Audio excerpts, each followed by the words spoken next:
Hey, good afternoon for those of you who are able to join us. Welcome to our session called Cultivating Resilience in Careers in the Built Environment Professions. This was an idea formulated by the Board of Visitors, and the Board of Visitors is an amazing group of people that advises me on the state of the professions and ways that the college can innovate and better support students, faculty, and staff. And so I'm privileged to be joined by a few of those today, including Brenda Sanchez, who's chair of the Board of Visitors, Beth Savage, who's vice chair of the Board of Visitors, Rodney Harrell, who has served in those capacities before, and Elizabeth Hughes, who hopefully will want to join in one of those capacities at some day. I'd like to give this group of people the opportunity to introduce themselves, and maybe we'll just go in that order: Brenda, Beth, Rodney, and Elizabeth. And the question I was hoping you could start with is, who are you? What do you do now? What did you think you were going to be doing when you graduated from school? And how did your plan morph based on the myriad of factors that were present when you left school or when you transitioned between your jobs? So Brenda, would you like to kick us off? Yes, I'll try to remember all those questions, but I graduated in 1978. Right now, I am a senior architect and senior design manager for the Smithsonian Institution. When I graduated, of course, I wanted to be that famous design architect. We all go to school, we all want to be the famous design architect. And I actually did try my hand at that. I started my own practice. I had my own shingle. It was there for about 10 years. At that time, I was growing and I had 4 or 5 employees. And my job became one more of directing the design and a lot of administrative work. And a lot of pain trying to get projects all the time and managing them, and the city and the works and the permits. And it became more administrative than the design architecture that I wanted to do. So after 10 years, and when my daughter came down the stairs saying, "Mommy, I have 2 more years and then I'll be off to college," I said, "Why am I doing this, working so many hours a day, really not doing what I like to do?" So immediately I closed my practice and I went to work first for American University as a project manager there. And after a while, then I came to the Smithsonian Institution, and I get to design. I get to direct the design of teams of people. So it's like as if I had a team of architects that worked for me and I direct them. So I do it now with pleasure, without having to worry about where the money is going to come from and where my next job is going to come from. So did I answer all your questions, Dawn? Those, yes, absolutely. Beth, would you like to? Sure, be happy to. I graduated from the school in 1982. Actually, it was a independent studies degree, decoder. For the past 42 plus years, I have worked solely in the federal government for 2 different agencies in the historic preservation and real estate field. When I graduated, there was no preservation program. There was no preservation certificate. There were 2 courses in preservation, both of which I took. My course of study involved architecture, American studies, art history, and a lot of the other core courses that the architecture curriculum takes. My goal at the end of graduation was to get a job. And I quickly determined that in the field of preservation, there are very few jobs, if any, available that are paid with an undergraduate degree. And so I had to very quickly make the decision to either work for free to gain experience, which I couldn't afford to do, or to go immediately to graduate school, which is what I opted for at GW University. And I did it in American Civilization, Historic Preservation. Fortuitously, first semester in the program, I answered an index card on a bulletin board and became a graduate school intern at the National Park Service, where I worked for, I grew up. I worked there for many, many years until I moved over to the U.S. General Services Administration to become a preservation officer and the director of the Center for Historic Buildings, a position from which I just retired 10 days ago. And it was my decision to change to what I did at the University of Maryland was completely off my radar until I was really trying to figure out what I wanted to do, what my passion was, what I was good at, what I wasn't too good at. So crafting my independent studies degree was a great exercise in figuring some of that out and then having to get that curriculum approved by a board of faculty and other university advisors. So it was a great experience to do that, and the rest is history. Rodney? Well, thanks, Dawn. And it's great to follow Beth, because I also had some figuring out what to do along the way here. I graduated from the PhD program in 2008. Before that, I had a master's degree and an undergraduate degree from other institutions. And for me, coming to Maryland was a choice about trying to find what I wanted to do in that PhD. I'd worked before that with Elizabeth and others at the Maryland Department of Housing and Community Development and the Maryland Historical Trust. And so I dabbled my toes into some historic preservation. I cared about housing. I cared about making communities better. And then the PhD allowed me to dive deeper into those questions. And so when I left, because, well, what do I do with all of this knowledge I've gained and make it useful, make myself useful in the world and make some money, as Beth noted. So I thought about being a PhD. We think about teaching and taking that research academic path. But I wanted to try something else before I came back to that. I had opportunity to teach and do some of that research while at Maryland. And so I said, okay, well, for a couple of years, I'll work with AARP. I'll go to this nonprofit organization that's starting to grow with their work of what they call livable communities, which really is all of the housing, transportation, land use, all the things around planning issues that impact older adults. So that would be a good place to go for a year or two, and then I'll figure out what I want to do from there.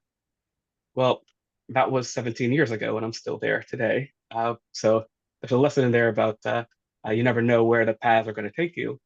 I can talk about some of the reasons I stayed a little bit later on, but I like the career path because it allowed me to take into account so many of the things I'd worked on, apply it to people, and have a little bit of a different perspective. So it took me down a different path, and then years later, with many opportunities to grow and to do different things, I've been there longer than planned.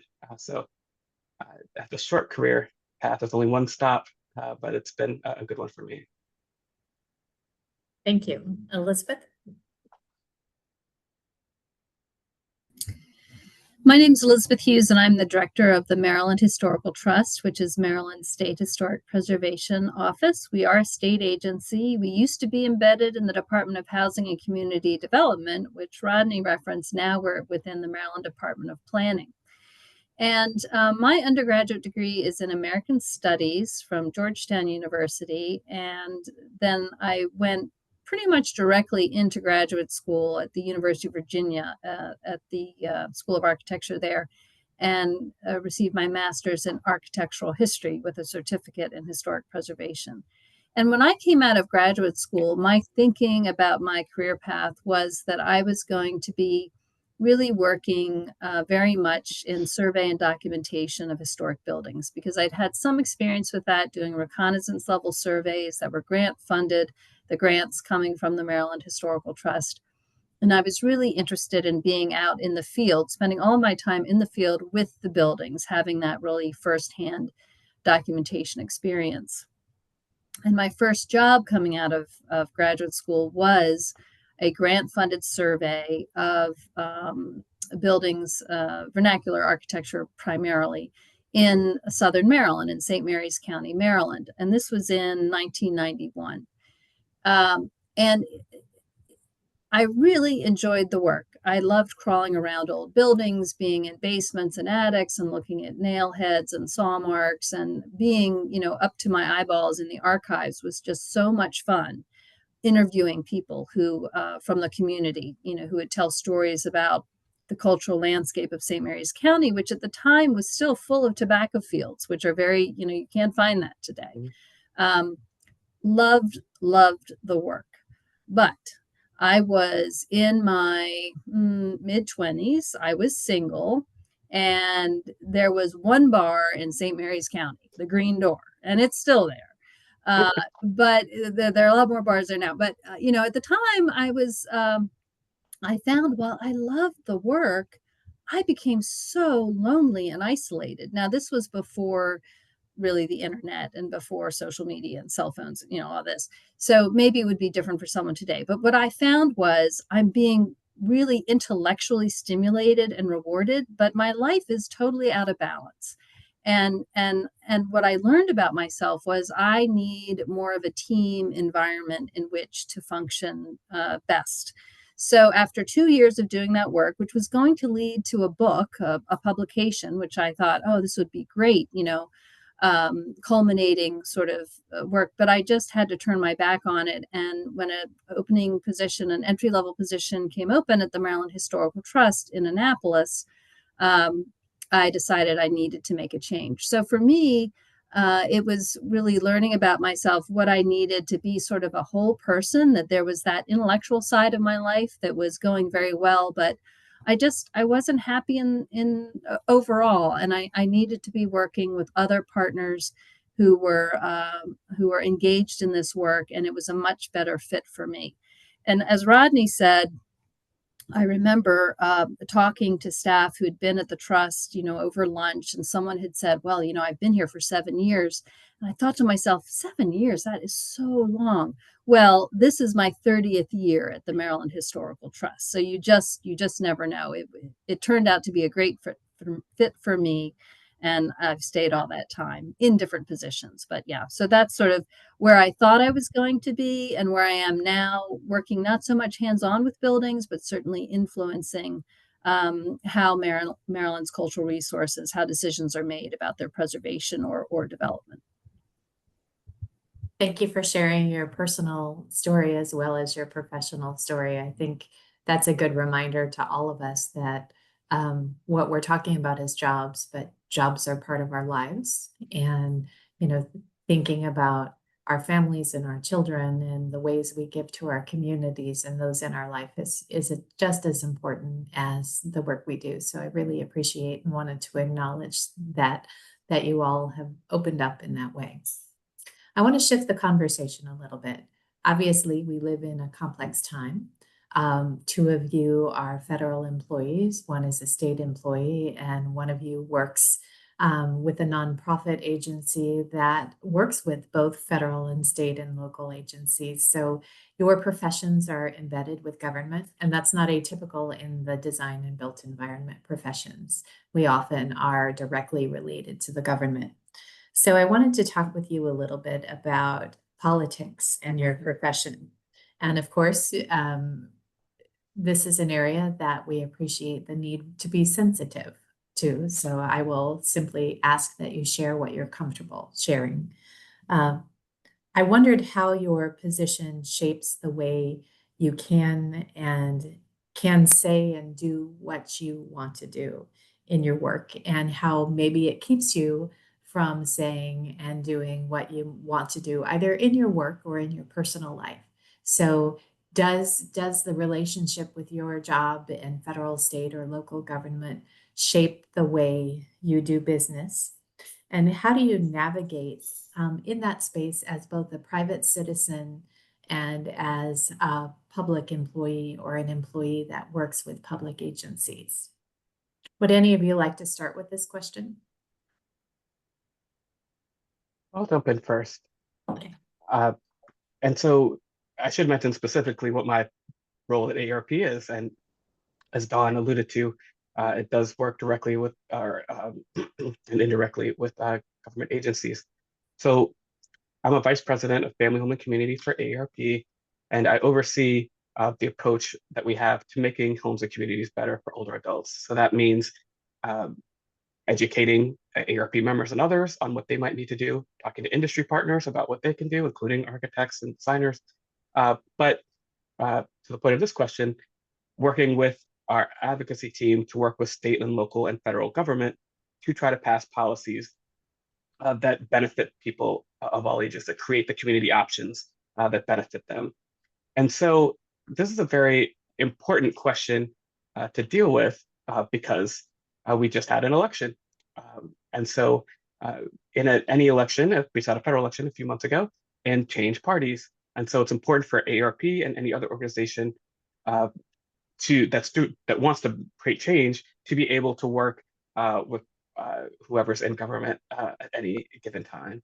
I should pause here and say that I will speak for myself in this conversation and not on behalf of AARP, as Dawn noted. So please take everything I say as Rodney's version, not AARP's version. But to survive in that kind of environment, that shift, it's crucial to be nonpartisan. And so the organization is nonpartisan. AARP doesn't endorse any candidates for office. And that means I need to be nonpartisan in what I do as well.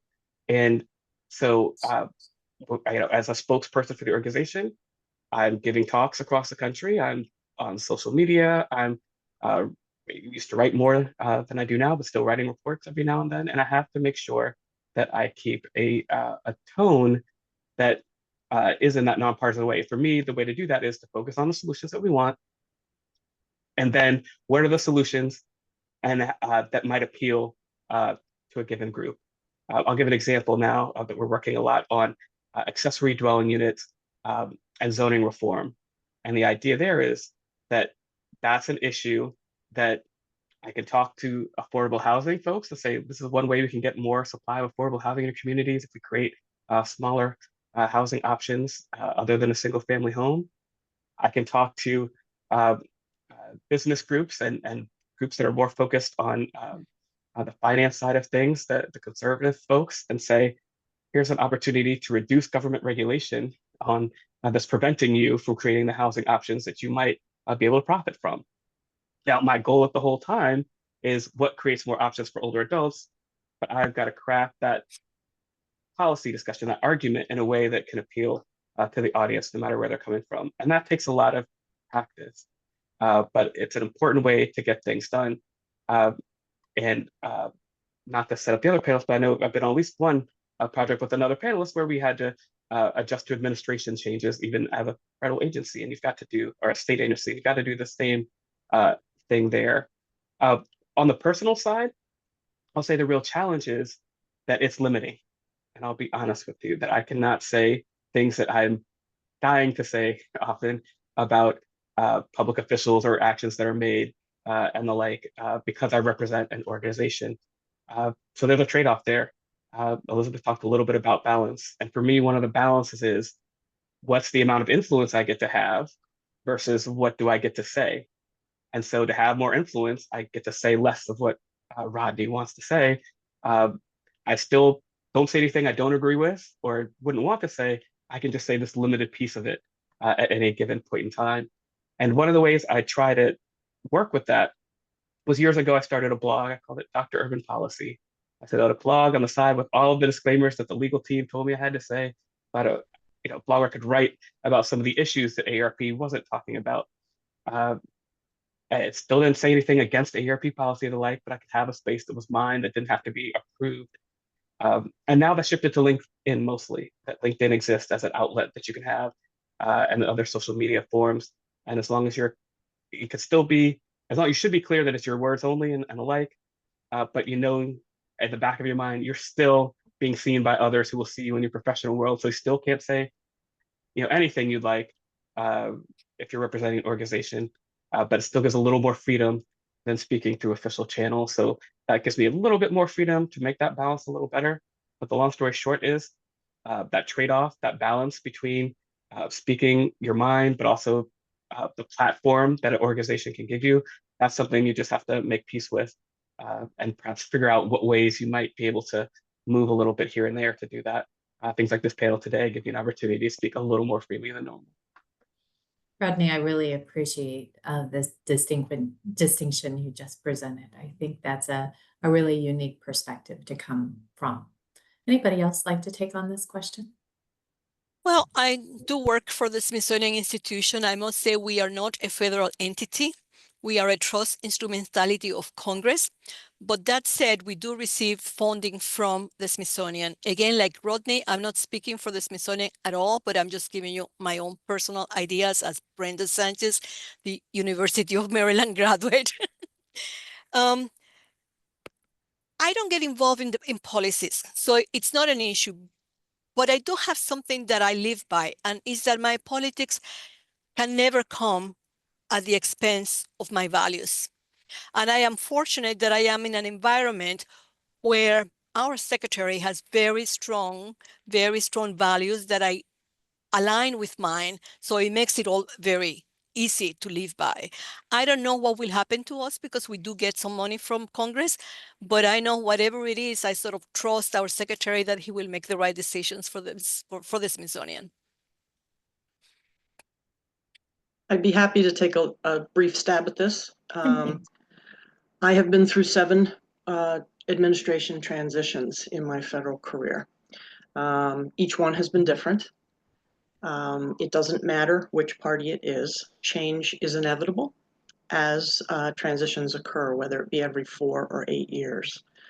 When you are working for an entity like the federal government, you are working at the behest of the administration, whatever administration it is that is in power at the time.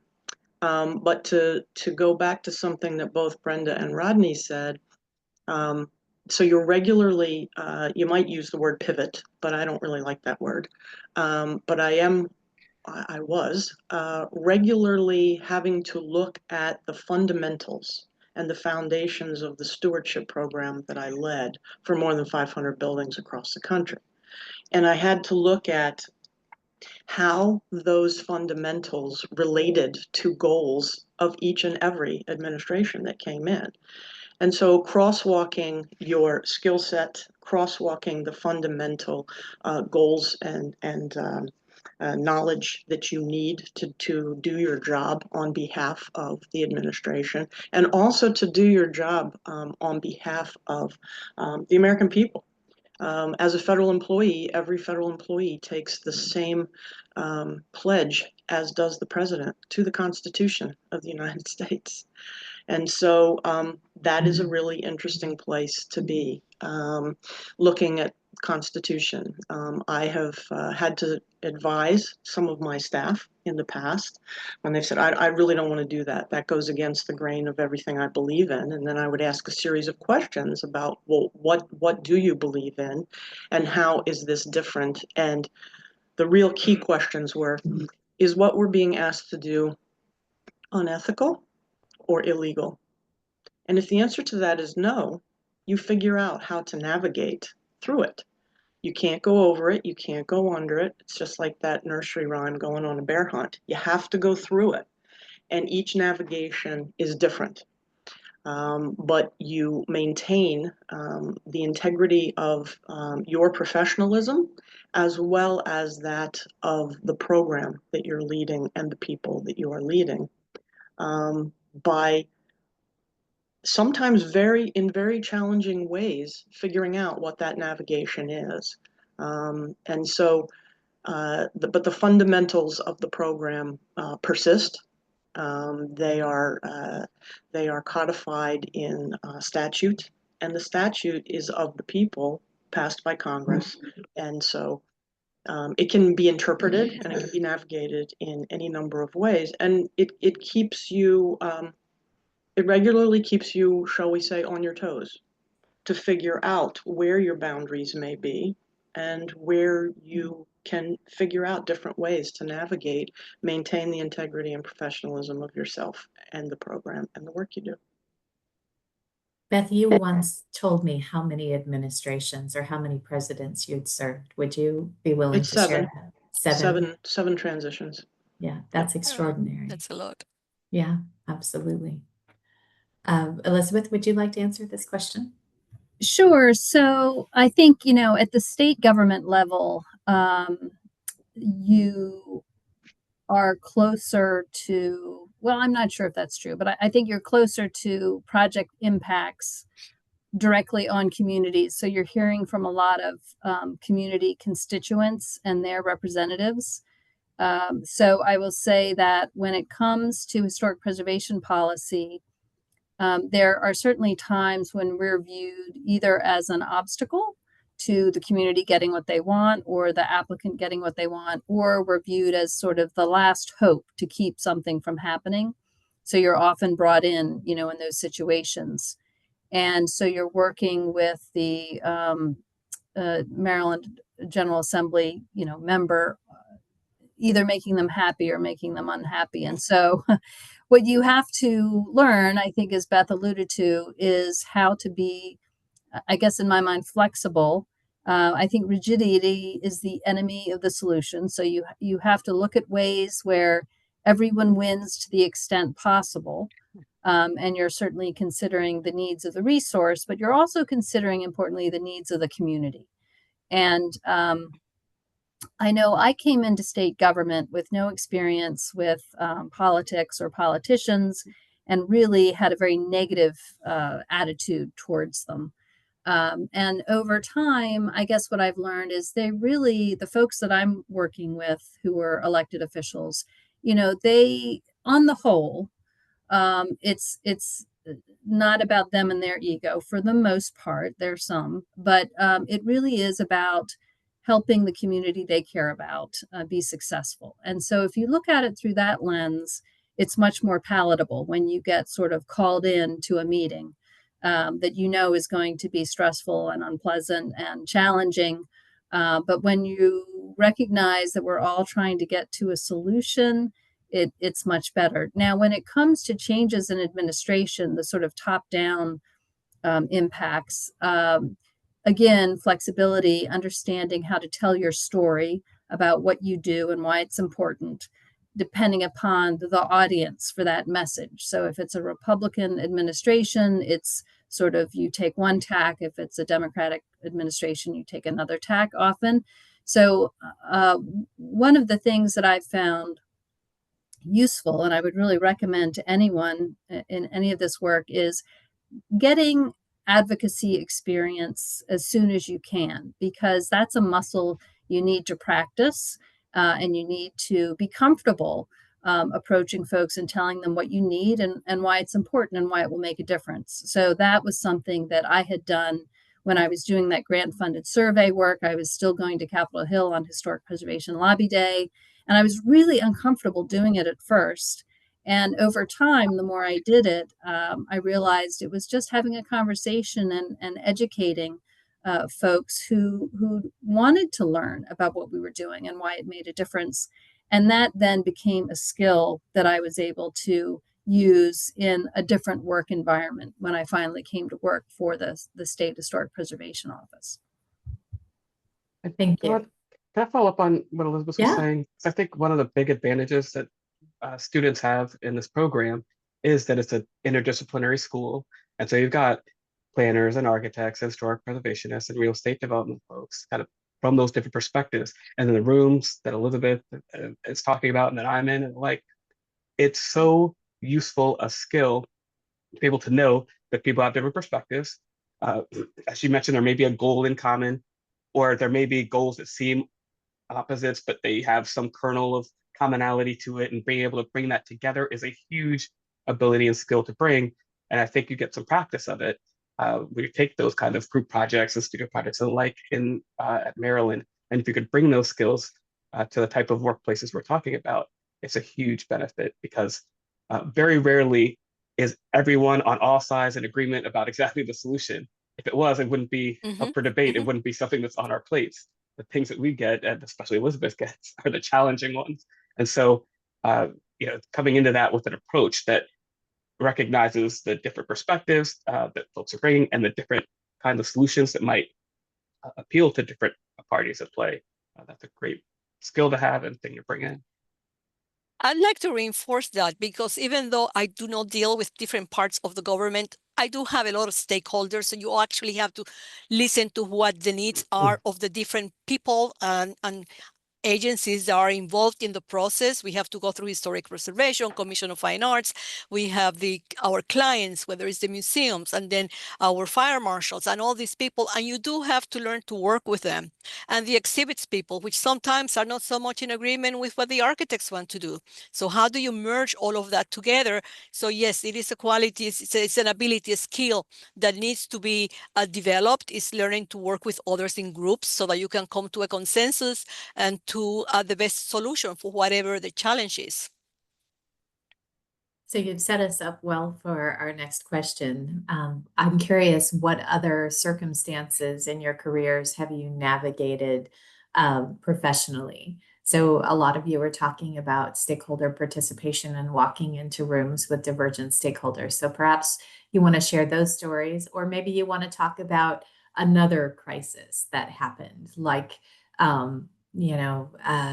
the housing market crashed, or you could talk about September 11th and the way that impacted you professionally, or any of the major events and what those have meant for your careers and how you've navigated them. Anyone like to start? Sure. So I'll go first and take the easiest one, and that is COVID, because right, the pandemic really we were, as a staff, we're out in the field so much and we're meeting so much with lots of folks, having to pivot to doing this work using a lot of tools like Zoom or Google Meet or whatever, and not really having the infrastructure at that point set up to know even how to use them, or if the state would pay for these products so that we could access them, created a lot of challenges for us. And I think, our office was very much, I would say, very close-knit sort of family sort of feeling in terms of how we work together. So with everyone working from home, it really created a sense of isolation, and there was not good communication flow. And it took us some time to get past that. Now, what I will say is that crisis led to innovation. So the creation of tools like our electronic Section 106 submittal system. So using various types of tools to improve the way in which we work together and collaborate. And I think also making sure that we continue to meet regularly with our stakeholders we had monthly just virtual meetings with folks who were struggling if they were historic house museums or various types of historic sites that were not having visitation, and they were afraid they were going to go under. So I think having that empathy, not only with the folks that you are working with one-on-one within your office or unit or whatever it is, your work environment, as well as with your customers, the public that you're serving in your work, and keeping those lines of communication open. I think that was a way in which we were able to weather the storm and come out on the other side with those partnerships and connections still intact. So I think that for me was an example of a crisis in our field or in our part of the field that we were able to get through because of the basic human connection that ties us all together and helps us use our imagination to think of ways that we can still get our work done to benefit, in our case, the people of Maryland, but also make sure that we're taking care of the people that we're working with. Thank you. I think COVID was an amazing choice for something that catalyzed us and really taught us how to think differently about what we do. Anybody else? Well, I'll just go back to an earlier one that you mentioned. I agree completely with what Elizabeth just said about COVID and how it impacted things. If you want to look at a milestone that impacted federal construction, 9/11 was huge. Its impact on not only buildings, but historic buildings in particular has been huge. And what that leads to, I mean, it actually goes back to 1985 to the Murrah building in Oklahoma City. That is when federal protection of federal facilities really began to ramp up exponentially and have dramatic impacts on the public space in which they sit, as well as these are public buildings. They are for the public, but they need to be a balance of being welcoming and to the public, yet providing a level of safety and security for the occupants. There was no place that this took more of a toll than on federal courthouses. And at GSA, we are the stewards of federal district courthouses. More than half of the federal district courthouses are historic buildings. So rising to the challenge of how you integrate and navigate a balance and build consensus, as has been discussed as well, in what is an appropriate way, because we can't build our way out of security issues. It needs to be, it is a much larger design and societal issue to be dealt with than simply building a fortress.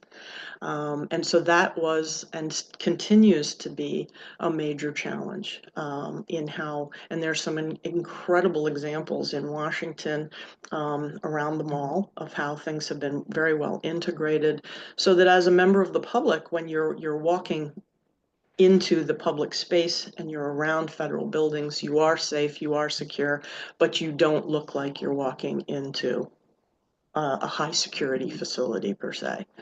So that continues to persist, and what that also involves is we've seen a lot in the news of late about the three branches of government and the checks and balances brought by the Constitution. And so our customer, we being in the executive branch, our customer is the judicial branch. It's a third branch of government. It's not just clients who reside in our buildings. They are elected for life, and they know the law. And so that on a daily basis was one of my greatest challenges, to build consensus and to have empathy for the needs of the judicial clients, as well as trying to maintain the integrity and balance the needs for security with preservation goals. What you can see behind me in my background, one of my favorite shots, this is a cantilevered stair, an engineering marvel. This is in a federal district courthouse in Indianapolis, the Birch Bayh Courthouse. This is the quality of much of the inventory that I got to work with, which is astounding. But at the same time that you have this astounding quality, these were buildings built for the American public. But the needs have evolved considerably, and how is it that you continuously balance those ever-evolving risks and needs, and put it into one of the things that I found to be most successful. I can advocate for preservation because of the craftsmanship and the story that we have to tell about the building behind me, but at the same time it has to be put into a real estate and a risk management operational mode, so that you can crosswalk what is important to all the different groups to come up with the solutions that Elizabeth had mentioned earlier. You can come up with solutions that are not necessarily going to be agreed upon in every aspect by all of the stakeholders, but you have to get them to the point where people can live with them. Thank you for that. If I could, As you were talking about it, I was thinking about natural disasters as well. I was living in Norman, Oklahoma when the big tornado hit Moore. And so the university had to significantly change operations during that period of time. But I worked with the city government in Moore. And it's really interesting. And I have so much respect for all of you for the ways you have navigated the politics of time, because a disaster is the perfect time to fix the things that are wrong, right? And to, you know, fix the policies that don't work. And more, it was having conversations about the way we can reconstruct things in an area that we know is vulnerable to tornadoes. And yet you have this enormous pressure to get people back to a state of normality, you know, which expedites the conversations that might have otherwise. So I appreciate that the stories you're telling are happening during these very heightened emotional times. And you've given us, you know, the role of rationality and the role of evidence in talking. Rodney, I interrupted you. I apologize. Oh, not at all. It's a good segue to what I wanted to talk about, which is that from my point of view, within every crisis is an opportunity for new thinking, new solutions. And you heard that from Beth and Elizabeth. And so you used the example of the 2008 financial crisis. I'll say even a recent uh, discussion of an acceptance that we have a national affordable housing crisis. These are opportunities to then be the person at the table with a solution that can go in a different path. Uh, and so within my career, when I've had that first opportunity was one to say, hey, AARP, we need to think about housing more. It's really impacting folks. And that's what got me my first promotion, frankly, was being able to talk about how we can use housing as an issue that's impacting folks, and there's some policies that we can really make a space there. And I talked at the top of the call about some of the policies that we're moving now, affordable, accessory dwelling units and the like. And the conversation about the housing affordability crisis is now spread widely enough that in states from Montana to, you know, Rhode Island to whoever, you know, those are conversations that are happening. And being the person or organization or group at the table with a solution that addresses the crisis means you're now seen as the person that can make change. I mean, those times where things are kind of going normally and things are moving and folks are generally happy, to me, seem the hardest times to actually get in there. Now, these crises seem the most frustrating. They may be a terrible natural disaster, and maybe an election that goes completely against your potential personal views, I should say. It could be something that has some immediate negative impact as perceived by you or your group or your you know, people think the same way you do. But after that becomes the opportunity to say, okay, how are we going to adjust? How are we going to adjust course? And for me, the thing that I've been successful at is during those times, and I've got ideas, I write them down, I think about it, I see what I might be able to do kind of in the background when nobody's paying much attention. But then when they come to me, when there's something going on, and they say, okay, is there something we can do? I'm like, yes, actually there is. And here's what I've been thinking about. So, you know, in those times where it seems calm, getting your thoughts together, what kind of new program or solution, like Elizabeth mentioned, that new system that somebody may have been thinking about for years, they had the opportunity because COVID came to put that system into place, and somebody came to them and said, you know, we need something new. And you never know when those things are going to be. So to me, I get accused too much of having too much optimism, but to me, there's always, you know, it's a good time because in those regular times where you're building or you're having opportunities during crisis to make change, I think both of those are opportunities to kind of move things forward. I'm not sure that there's ever a time for having too little optimism. So thank you for being optimistic. And if I were to tell the graduates one thing, I think that's what I would tell them. Brenda, did you want to answer that question? Yeah, I just wanted to add, because the graduates are coming out of school now, is just to keep in mind that pivoting is very essential. To have to be able to be flexible and to see the changes not as obstacles, but as an opportunity to evolve and to grow. And there are always going to be changes, especially now when you're coming out of school. There will be a lot of technological changes. There are, for me, I've seen too many of them. I can tell you all the different things that I have experienced, from drafting on a table to, you know, working on monitors and so forth. And now you have AI and all of that. So we have to keep constantly learning and moving so that we can be effective in the work that we do. And at the same time, the global issues, the climate change, when I first graduated was accessibility, but you also have to be able to change and to move. I was very much involved in accessibility when I first graduated and through the 80s until I became, quote, an expert. And I was starting to be put in a box. Oh, she's the expert. And that's not what I wanted for me. I mean, that was something that I wanted to do, but once they put me in a box, I react. And this is my opportunity, and this is what I'm suggesting you pay attention to. When you're put in a box of something you do not want to do, that is, the green light to say move on to something else that you want to do. So you don't become what other people want you to be, but what you really want to be. But you have to be flexible for that, to be able to take those opportunities that come along, and they will come when you less experience them, when you less expect them, and then move on with them. Thank you for that. In the interest of time, I'm going to switch us to our last question so that we have a time to take some questions from the folks that are with us. And my question is this: what piece of advice would you like to share with your graduating self to help them prepare to navigate the adventure, or to help you prepare to navigate the adventure that was your career? So what would you have told your 20-something, 30-something-year-old self? So one of the things that I would have said is, and I believe mentors are very important and can be very helpful. And I had a wonderful mentor. But I think the thing I would have told myself was, this mentor also has a certain degree of self-interest. And so make sure that what this person is telling you is the right direction for you and will be the most beneficial.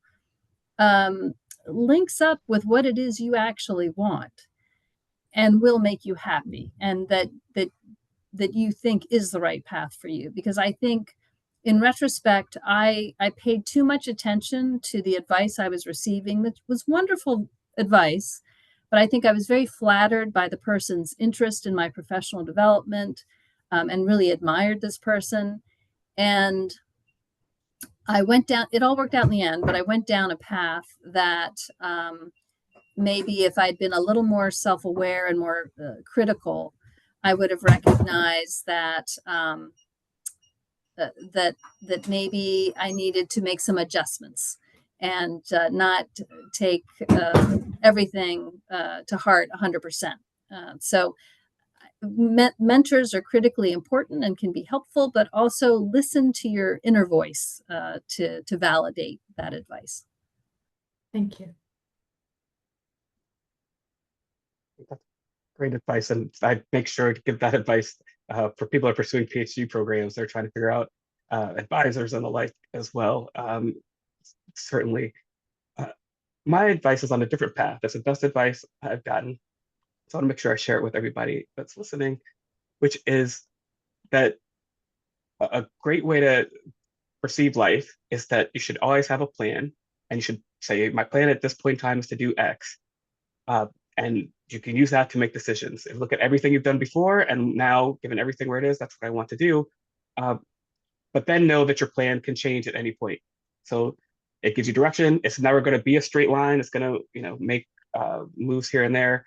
But having an end goal in mind that's yours, not just your mentors, but that you're taking it from all the advice that you've gotten and all the perspective you have. You want to get to here, and that's what your goal is. But then don't be afraid to take those left or right turns when that opportunity arises itself. And maybe your plan adjusts with a new goal. But sometimes it feels hopeless to think there's so many things going on, or there's nothing going on. There are opportunities.